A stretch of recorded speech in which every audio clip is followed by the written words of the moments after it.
What happens when a 60-year-old woman falls in love with her young and out of her league colleague? Our story begins with Doris Miller, played by the delightful Sally Field.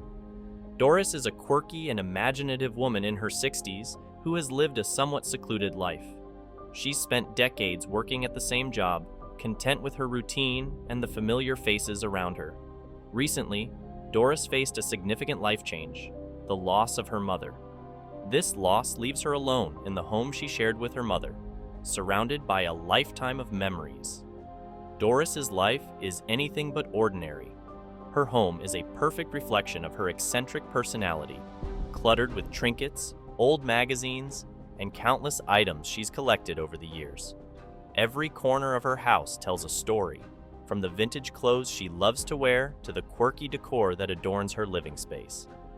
One day, Doris's routine is interrupted by the arrival of a new coworker, John Fremont, played by Max Greenfield. John is in his early 30s, full of energy, and brings a fresh perspective to the office. When Doris first meets John, she is immediately captivated by his charm and friendliness. I like your glasses. Cat-eye glasses? John's genuine interest in getting to know everyone in the office makes him stand out, and his compliments towards Doris's unique style leave a lasting impression on her. This unexpected attention sparks something inside Doris, something she hasn't felt in years. Their first encounter is simple yet impactful. John greets Doris with a warm smile and a friendly hello. He compliments her on her vintage glasses, saying they give her a distinct and cool look. Doris, taken aback by his kindness, feels a flutter of excitement. This brief interaction is enough to ignite an infatuation that Doris hasn't experienced in a long time. To navigate this new world of emotions and possibilities, Doris turns to her best friend, Roz, played by Tyne Daly. Roz has been Doris's rock for years, offering advice and support through thick and thin. Roz is pragmatic and often serves as the voice of reason in Doris's life. She's protective of Doris and is cautious about her newfound infatuation with John, given the significant age difference. Additionally, Doris finds unexpected help from Roz's teenage granddaughter, who is well versed in the ways of modern technology and social media. The young girl helps Doris create a Facebook account and shows her how to use it to learn more about John's interests and activities. This new access to John's world allows Doris to feel closer to him, even if it's just through a screen. What else going on? Well, we can't see the rest of it because we have to be friends with him. Well, let's be friends with them. No, Doris, it's not like real friends. As Doris navigates her day-to-day life, we see her world slowly expanding. She starts attending new activities and social events, all in hopes of getting closer to John. Her interactions with him at work become the highlights of her day, fueling her daydreams and fantasies about what could be. Through these moments, we begin to see a transformation in Doris. She starts stepping out of her comfort zone, trying new things, and embracing the possibility of change. Doris starts attending events and activities that she knows John likes. She goes to a concert of a young, trendy band that John mentioned he loves. Despite feeling out of place among the younger crowd, Doris enjoys herself, and she meets John there, and they end up having a fun night and meeting the band backstage. She also signs up for a yoga class that John frequents, hoping to bump into him outside of work. What are you doing here? Oh, gosh. Yeah, I just thought I'd stop by and, take a peek. We don't have to work tomorrow. Doris's crush on John quickly grows into a full-blown infatuation. Her daydreams and fantasies about him become more vivid and frequent. She imagines romantic scenarios where they are together, sharing intimate moments and adventures. In one fantasy, she pictures herself and John dancing together at a glamorous party, while in another, they are walking hand in hand on a picturesque beach. These daydreams bring a sparkle to Doris's eyes and a smile to her face, but they also make her more determined to get closer to John. Roz, ever the protective friend, starts to notice the changes in Doris's behavior. She sees how Doris lights up whenever John is around, and how she goes out of her way to catch his attention. Roz is concerned about the significant age gap between Doris and John and the potential for heartbreak. She gently tries to talk to Doris about it, expressing her worries. Doris brushes off Roz's concerns, insisting that her feelings for John are harmless and that she's just enjoying the attention. However, deep down, Doris knows that her emotions are much more serious than she's letting on. One day, John invites Doris to join him and some colleagues for lunch. Doris is thrilled by the invitation and eagerly accepts. During the lunch, John shares stories about his life, his interests, and his dreams. Doris listens intently, hanging on to every word and feeling a deep connection to him. Despite their age difference, she feels that they understand each other in a way that transcends the years between them. Doris's world is turned upside down when she discovers that John has a girlfriend named Brooklyn, played by Beth Bears. The revelation hits Doris hard, and she feels a mix of jealousy, sadness, and disappointment. The fantasies and daydreams she cherished suddenly seem impossible. Roz, noticing Doris's distress, sits her down for a serious conversation. Doris, I know this is hard, but you need to move on. John has a girlfriend, and you deserve someone who can fully appreciate you, Roz advises gently. Doris nods, tears in her eyes, but deep down, she isn't ready to let go of her feelings for John. Doris, I'm worried about you. You are not my mother. My mother is dead.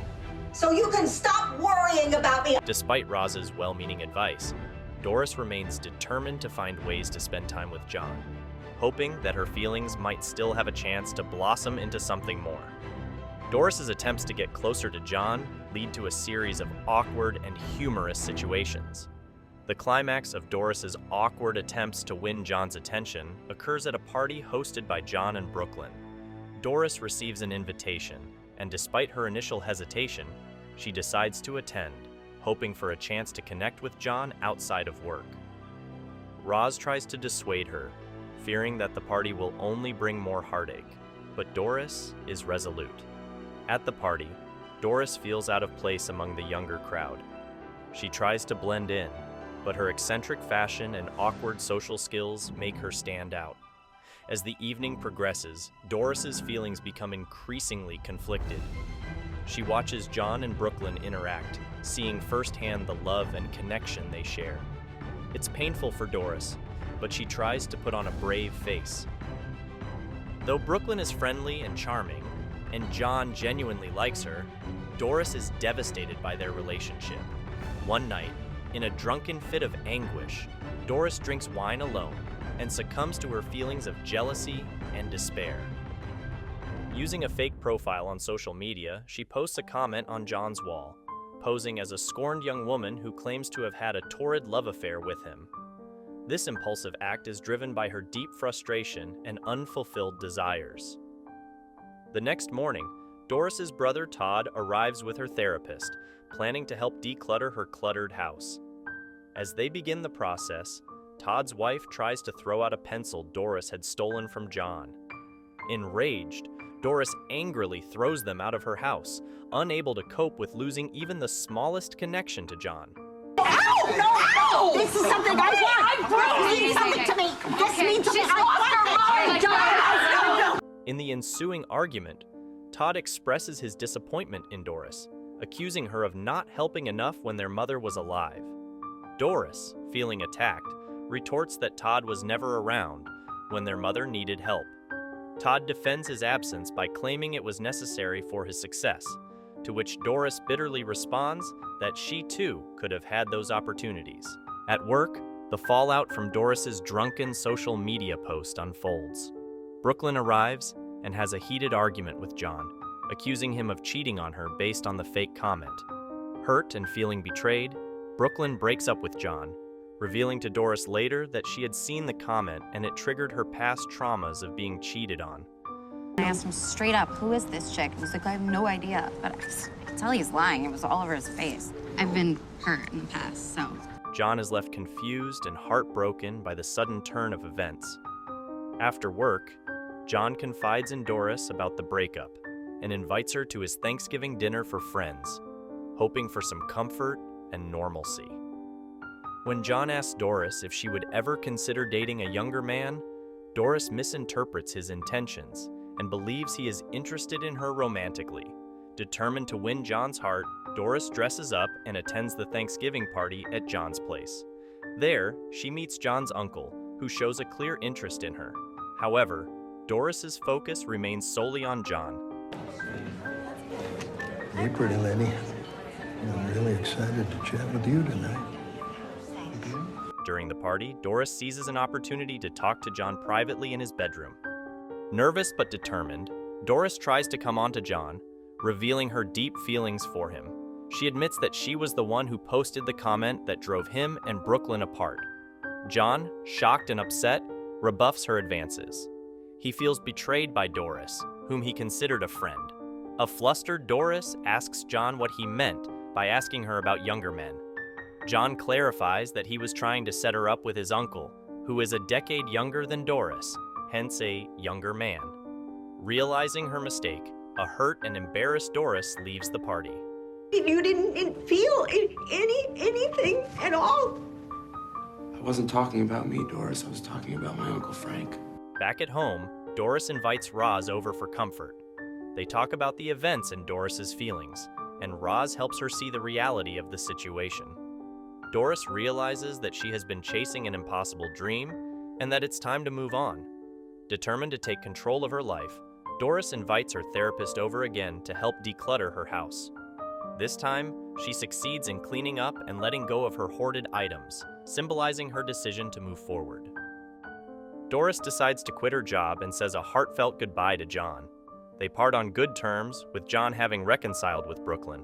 On her last day, as Doris steps into the elevator to leave, she fantasizes about John running after her and confessing his feelings. However, this remains just a fantasy. In reality, Doris enters the elevator alone. As the doors close, John hesitates and calls out her name, running towards the elevator. The doors close before he reaches her, leaving the ending open to interpretation. Now that you know what happens when a 60-year-old woman falls for a guy half her age, you won't want to miss what happens when two best friends fall in love with each other's sons. Go check out our last video and turn on the notification bell to never miss an episode.